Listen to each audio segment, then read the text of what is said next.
wonder why some people seem so willing to believe what they read or watch online, while others are much tougher nuts to crack? Either it's very difficult to persuade them or even impossible. In this video, I'll explain these two different types of audiences and which is your target audience. We all communicate every day in many ways to different audiences. How accurately do you hit your target with your points? Wouldn't you like to influence an audience with your ideas, your stories, your arguments? Perhaps even persuade them to take action to achieve an objective you have in mind? If you answer yes to any of these questions, you need a communication strategy. And at the heart of strategic communications is understanding your audience. If you don't first visualize your target audience as clearly as possible, who exactly they are, why exactly you're aiming for them, and how exactly to impact them with your words, then you'll fire your words blindly and will miss your mark. So let me share my strategy for how to visualize your audience and why you need evidence to hit this target. Now, why listen to me? I've been fortunate to have lived on 4 continents. And as an international journalist, I've reported from 30 countries. One thing I've learned is that the world is essentially comprised of 2 audiences. The first are like sheep. The second are critical thinkers. Your target is surely the second. Now let me explain. The sheep-like audience is inclined to follow blindly, to accept what they hear or swallow what they're told, unthinkingly. With all due respect, some of these folks may be our beloved family and friends, and otherwise kind, decent people. But such consumers are vulnerable to believing the wildest claims with little of it supported by evidence.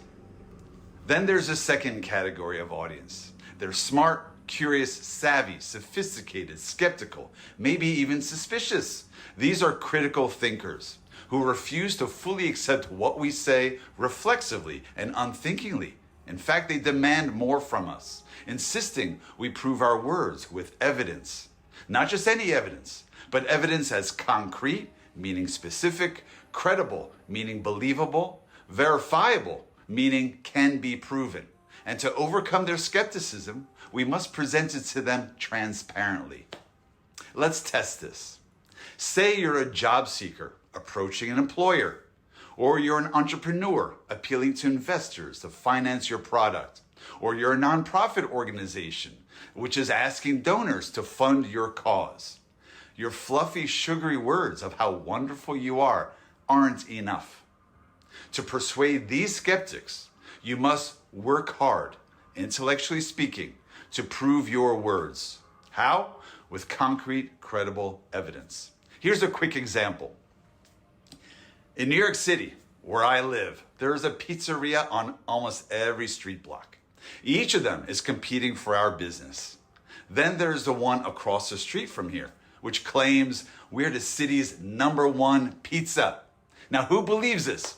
Only a sheep-like audience. They say it's the best, so it must be. But what about critical thinkers like me? I'll wonder, skeptically, #1 says who? To persuade me, I better see that some credible source, like the food critic of a local magazine, has named them #1. And then the pizzeria should paste that article in the window to prove it. You see what I mean?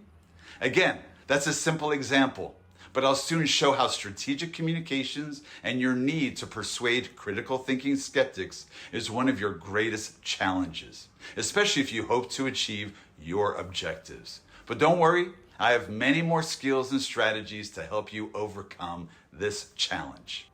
To collect more of my weekly skills and strategies, hit the subscribe button. And in the comments below, ask me any question about who your target audience is, and I'll brainstorm a solution for you. Thank you.